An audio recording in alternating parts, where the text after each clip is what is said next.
Parte 2, capítulo 49, do que sucedeu a Sancho Panza enquanto fazia a ronda em sua ínsula. Deixamos o grande governador aborrecido e amofinado com o lavrador, pintor e socarrão, o qual, industriado pelo mordomo e este pelo duque, se burlava de Sancho. Este, porém, a todos enfrentava, apesar de tonto, bronco e roliço, aos que com ele estavam, inclusive o doutor Pedro Récio, que voltara a entrar na sala ao se acabar o segredo da carta do duque. Disse então: agora, verdadeiramente compreendo que os juízes e os governadores deveriam ser ou têm de ser de bronze para não sofrer as importunidades dos solicitantes que, a toda hora e a qualquer tempo, querem ser escutados e despachados, atendendo somente o seu interesse particular, haja o que houver. E, se o pobre do juiz não os escuta e despacha, ou porque não pode, ou porque não é aquela hora marcada para dar-lhes audiência, logo o maldizem, murmuram contra ele, roem-lhe os ossos e ainda lhe deslindam as linhagens. Solicitante nércio, solicitante mentecapto, não te apresses, espera tempo e ocasião para vires com tuas petições. Não venhas à hora de comer, nem a de dormir, que os juízes são de carne e osso, e hão de dar à natureza o que ela naturalmente lhes pede. Salvo no meu caso, que não dou de comer a minha, graças ao doutor Pedro Rirro Botafora, aqui à minha frente, que quer que eu morra de fome, e afirma que tal morte é vida. Assim lhe dê Deus, a ele toda a sua ralé, quero dizer, a dos maus médicos, pois os bons palmas e louros merecem. Todos os que conheciam Sancho Panza admiravam-se de ouvi-lo falar tão elegantemente e não sabiam a que atribuí-lo, senão a que os ofícios e cargos graves ou despertam ou entorpecem os entendimentos. Finalmente, o doutor Pedro Récio de Agueiro, de Tirteafuera, prometeu dar-lhe de cear aquela noite, embora isso contrariasse todos os aforismos de Hipócrates. Com isso, ficou contente o governador, esperando com grande ânsia chegasse a noite e a hora de cear. E, embora, a seu ver, o tempo tivesse empacado, não se movendo nunca, chegou-lhe afinal o momento tão desejado, quando lhe deram de cear um salpicão de carne de vaca com cebola, e as mãos cozidas de uma vitela, algo lhe tivessem dado galinholas de Milão, fazões de Roma, vitela de Sorrento, perdizes de Morrom ou gansos de Lavarros. Na metade da ceia, voltando-se para o doutor, disse-lhe: olhai, senhor doutor, doravante não cuideis de dar-me de comer coisas regaladas, nem iguarias exóticas, porque será tirar meu estômago de seus eixos.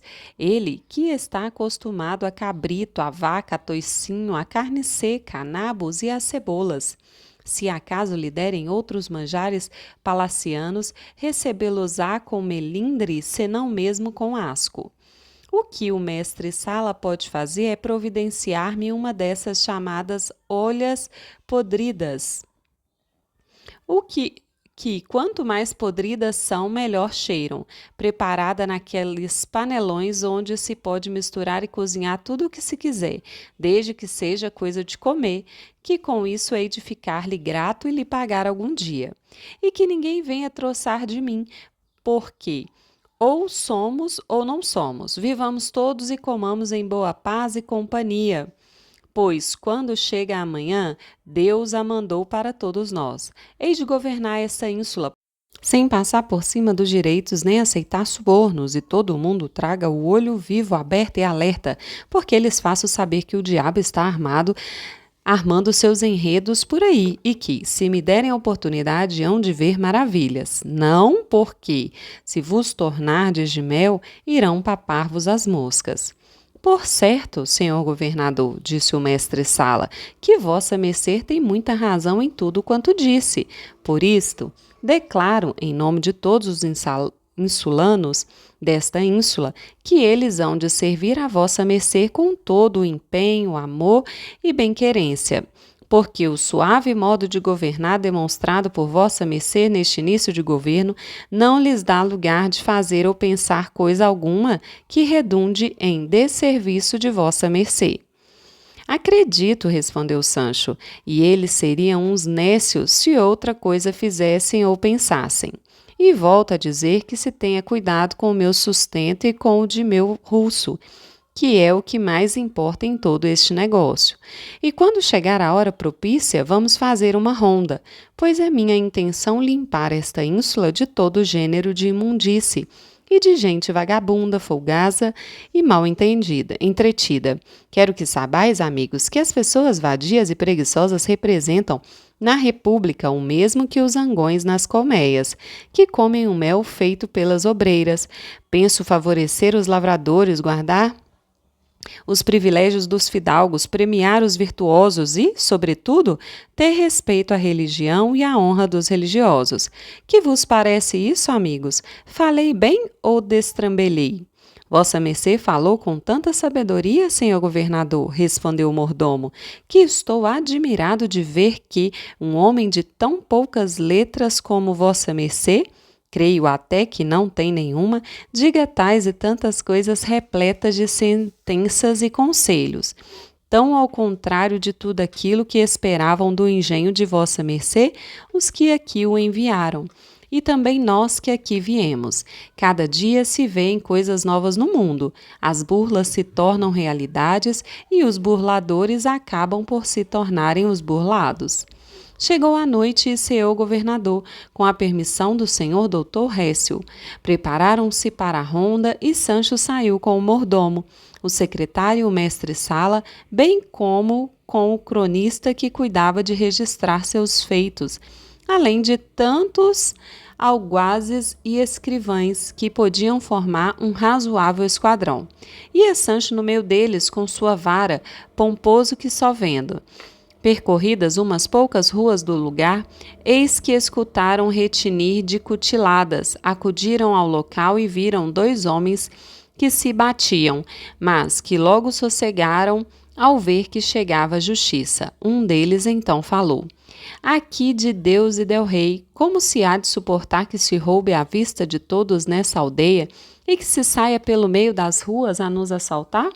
Sossegai-vos, homem de bem, disse Sancho, e contai-me qual é a causa dessa pendência, pois sou o governador. O outro adversário disse: senhor governador, contá-la-ei eu com toda a brevidade. Saiba vossa mercê que este gentil homem acaba de ganhar, nesta casa de jogo aqui defronte, mais de R$1.000. Sabe Deus como, achando-me eu presente, julguei duvidosa, mas de uma sorte a seu favor, e contrária a tudo aquilo que me ditava a consciência. Ergueu-se-lhe ele com lucro e, quando esperava que me havia de dar pelo menos um escudo, a título de gorjeta, como é uso e costume dar aos homens de prol como eu, que ficamos como assistentes para o que der e vier, e para resolver disputas e evitar pendências. Ele embolsou seu dinheiro e foi-se embora da casa. Vim atrás dele um tanto despeitado e, com boas e corteses palavras, lhe pedi que me desse pelo menos R$8, pois ele sabia que sou homem honrado e que não tenho ofício nem benefício, porque meus pais não me ensinaram nem me deixaram. Pois o socarrão, mais ladrão do que o caco e mais trapaceiro que Andradila, não queria dar-me mais do que R$4. Veja vossa mercê, senhor governador, que pouca vergonha e que falta de consciência, mas por minha fé que, se vossa mercê não tivesse chegado, eu tê-lo-ia feito vomitar o que ganhara, e ele iria saber como é que se entrava uma balança. Que dizeis quanto a isso? Perguntou Sancho. O outro respondeu que era verdade tudo quanto dissera seu adversário.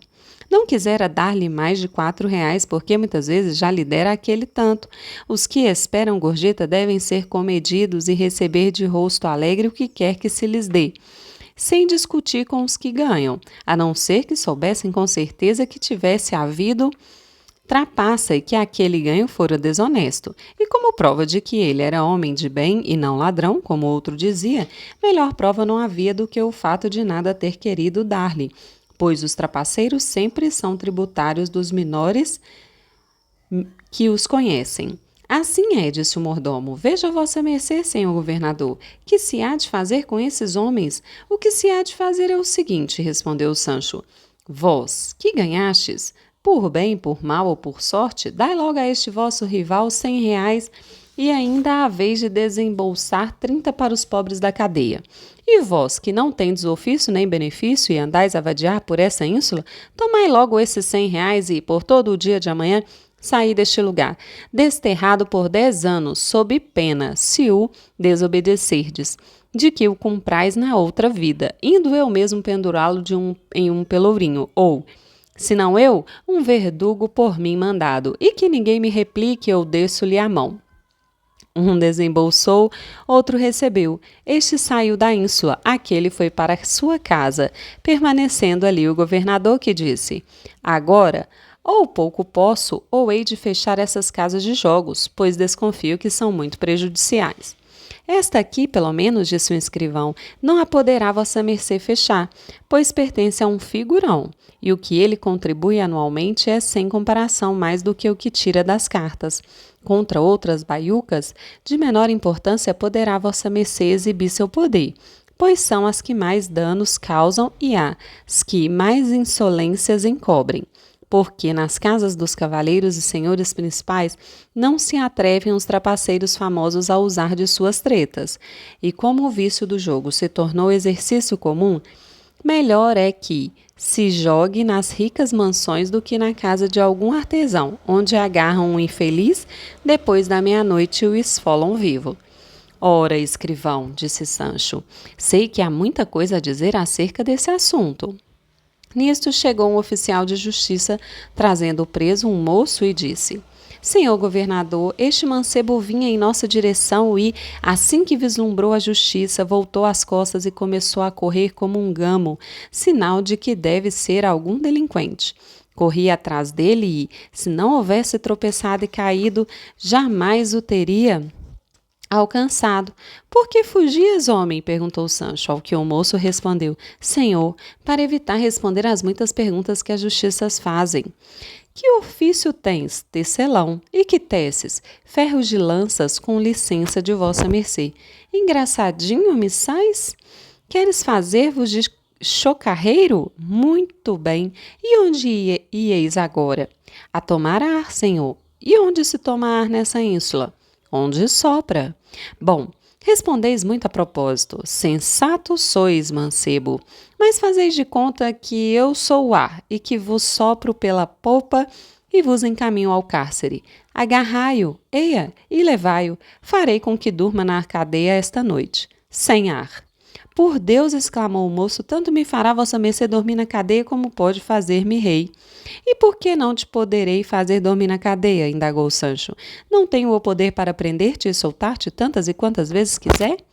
Por mais poder que tenha vossa mercê, respondeu o moço, não será bastante para fazer-me dormir no cárcere. Como não? Replicou Sancho. Levai-o logo, lá onde possa ver com seus próprios olhos seu engano. E mesmo que queira o alcaide usar para com ele de liberalidade interesseira, impor-lhe-ei pena de 2.000 ducados, caso o deixe sair um passo fora do cárcere. Tudo isso me faz rir, respondeu o moço, pois o fato é que não me farão dormir no cárcere quantos hoje em dia vivam. Dize-me, demônio, disse Sancho, dispões de algum anjo que te retire e arranque os grilhões que penso mandar que te ponha? Ora, senhor governador, respondeu o moço com grande donaire, raciocinemos e cheguemos ao ponto. Suponha vossa mercê que me manda lá levar ao cárcere e que lá me põem grilhões e cadeias, e me atirem num calabouço e se impõem ao alcaide graves penas se me deixar sair. Que ele cumpre essa ordem do modo como lhe ordenem. Apesar de tudo, se eu não quiser dormir e ficar a noite inteira desperto, sem pregar o olho, será vossa mercê, com todo o seu poder, capaz de fazer-me dormir se eu não quiser? Não, por certo, disse o secretário. O homem tem razão no que afirma. Quer dizer, disse Sancho, que não deixareis de dormir senão porque não tendes vontade, e não para contrariar a minha? Não, senhor, disse o moço, nem por pensamento. Pois ide com Deus, disse Sancho, dormi em vossa casa, e que ele vos dê bom sono, pois não o quero tirar. Mas aconselho-vos que, doravante, não zombais da justiça, pois podereis topar com alguma autoridade que vos dê com a zombaria nos cascos. Foi-se o moço, o governador prosseguiu com sua ronda. Dali a pouco chegaram 2 oficiais de justiça trazendo um homem preso e disseram: Senhor governador, este que parece homem não é. Só se veste com trajes de homem, mas é mulher, e nada feia. Chegaram-lhe ao rosto 2 ou 3 lanternas, e suas luzes revelaram um rosto de mulher, tendo aparentemente uns 16 anos ou pouco mais. Seus cabelos estavam recolhidos numa redezinha de ouro e seda verde, formosa como 1000 pérolas. Examinaram-na de cima a baixo e viram que usava meias de seda encarnada, presas com ligas de tafetá branco e ornadas de franjas de ouro e aljofres, calções verdes de tela dourada e um casaquinho do mesmo pano, solto, debaixo do qual trazia um gibão de finíssimo tecido dourado e branco. Os sapatos eram brancos, de homem. Não trazia espada à cinta, mas sim uma riquíssima adaga, e seus dedos exibiam muitos e belíssimos anéis. Em suma, a moça pareceu bem a todos, e todos os que a viram asseveraram não conhecê-la. Os naturais do lugar disseram que sequer imaginavam quem fosse ela, e os cúmplices das burlas que se haviam de fazer a Sancho foram os que mais se admiraram, porque aquele acontecimento inesperado não fora ordenado ou organizado por eles. Assim ficaram em dúvida, esperando para ver até onde iria ter aquele caso. Sancho, espantado ante a formosura da moça, perguntou-lhe quem era, aonde ia e que motivo havia levado a vestir-se daquele modo. Ela, de olhos postos no chão, com honestíssima vergonha, respondeu: Não posso, senhor, revelar em público o que tanto me importava fosse secreto. Uma coisa quero que se entenda: não sou ladra nem pessoa fascinorosa, mas uma desditosa donzela a quem a força dos ciúmes levou a romper o decoro que se deve à honestidade. Ouvindo isto, disse a Sancho o mordomo: Faça, senhor governador, com que esta gente se afaste, para que essa senhora, com menos embaraço, possa dizer o que quiser. O governador deu a ordem e todos se afastaram, exceto o mordomo, o mestre-sala e o secretário. Vendo-se, pois, a sós com eles, prosseguiu a donzela, dizendo: Eu, senhor, sou filha de Pedro Pérez Mazarca, arrendador das lãs deste lugar, o qual costuma muitas vezes ir à casa de meu pai. Isso não faz sentido, senhora, disse o mordomo. Conheço Pedro Pérez muito bem e sei que ele não tem filho algum, varão ou mulher. Ademais, dizeis que ele é vosso pai, logo acrescentais que costuma ir muitas vezes à casa de vosso pai? Eu já havia notado isso, disse Sancho. Neste momento, senhores, estou perturbada e não sei o que digo, respondeu a donzela, mas a verdade é que sou filha de Diego de la Llana, que todas as vossas mercês devem conhecer. Agora já começa a fazer sentido, respondeu o mordomo. Conheço Diego de la Llana e sei que é um fidalgo rico e de prol, e que tem um filho, uma filha, e que depois que enviuvou, não há em todo este lugar quem possa dizer ter visto o rosto de sua filha, que ele mantém tão encerrada que nem ao sol dá ocasião de vê-la. Apesar disso, corre a fama de que ela é em extremo formosa. Essa é a verdade, respondeu a donzela, pois essa filha sou eu. Se mente ou não a fama da minha formosura, só vós podeis dizê-lo, senhores, uma vez que me vistes. Nisto, começou a chorar ternamente.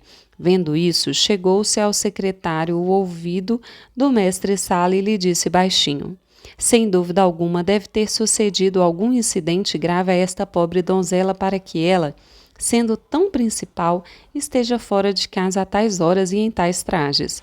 Quanto a isso, não resta a menor dúvida, respondeu o mestre-sala. Ademais, suas lágrimas confirmam essa suspeita. Consolou a Sancho da melhor maneira que pôde e pediu-lhe que lhe contasse, sem receio algum, o que lhe sucedera, que todos procurariam remediá-lo com todo o empenho e por todos os modos possíveis. O caso, senhores, disse ela, é que meu pai me mantém encerrada há 10 anos, ou seja, desde que minha mãe está debaixo da terra. Em casa, dizem missa num rico oratório e durante todo esse tempo não tenho visto senão o sol do céu de dia e a lua e as estrelas de noite. Não sei o que sejam ruas, praças ou templos, nem mesmo homens, a não ser meu pai e meu irmão, além de Pedro Pérez, o arrendador, ao qual, por entrar habitualmente em minha casa, resolvi indicar como sendo meu pai a fim de não declarar o nome do meu. Esse encerramento e a proibição de sair de casa, mesmo para ir à igreja há muitos dias e meses, me traz muito desconsolada. Quisera ver o mundo, ou pelo menos a aldeia em que nasci, parecendo-me que tal desejo não ia de encontro ao bom decoro que a si mesmas devem guardar as donzelas bem-nascidas. Quando ouvia falar sobre as corridas de touros, as cavalhadas e as comédias, pedi a meu irmão, que é um ano mais novo que eu, que me contasse como eram essas coisas e outras muitas que eu nunca vira.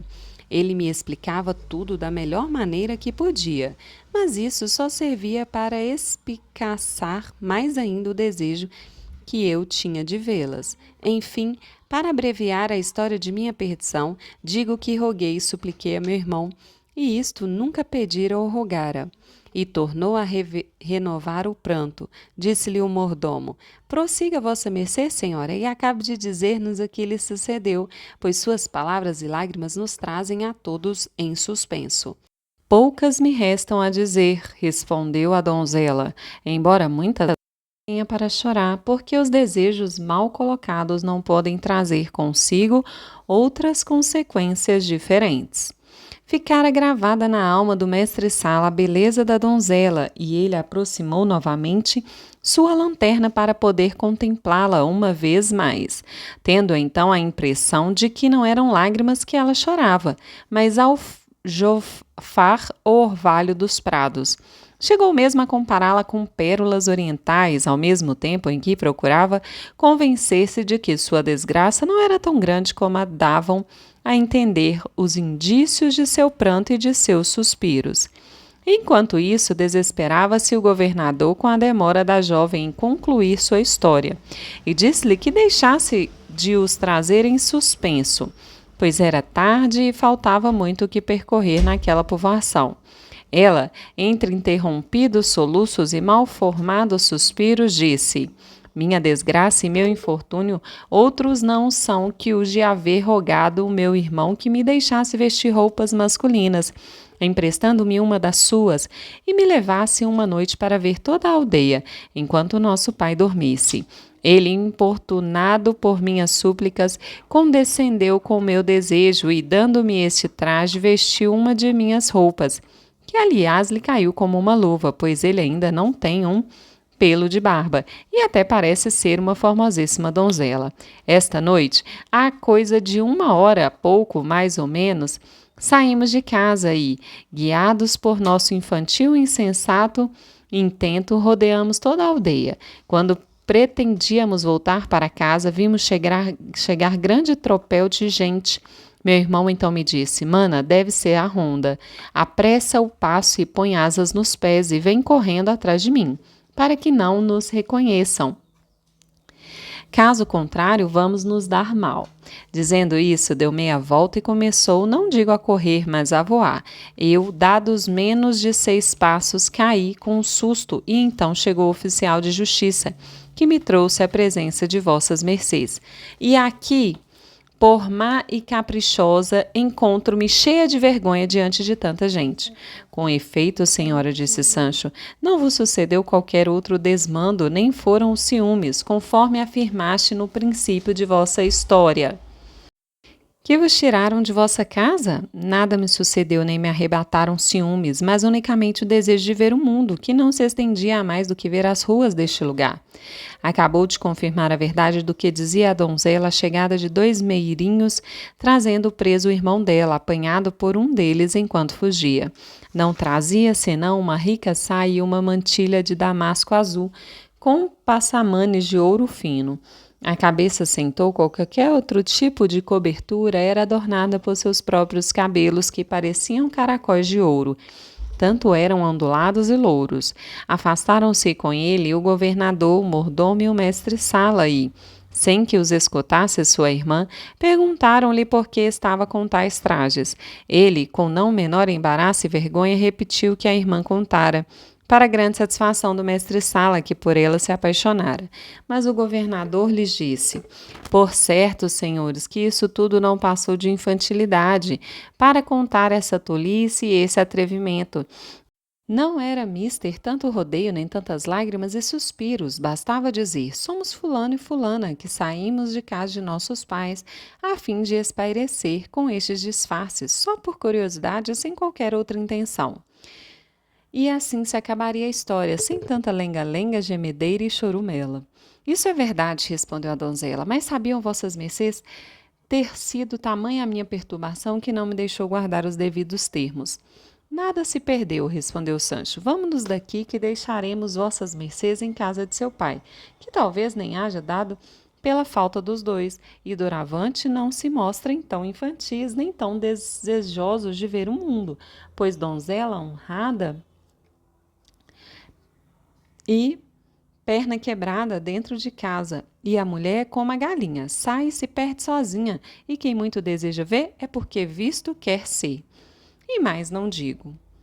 O mancebo agradeceu ao governador a mercê que queria fazer-lhe de acompanhá-los até em casa, e assim se encaminharam para ela, que não ficava muito longe dali.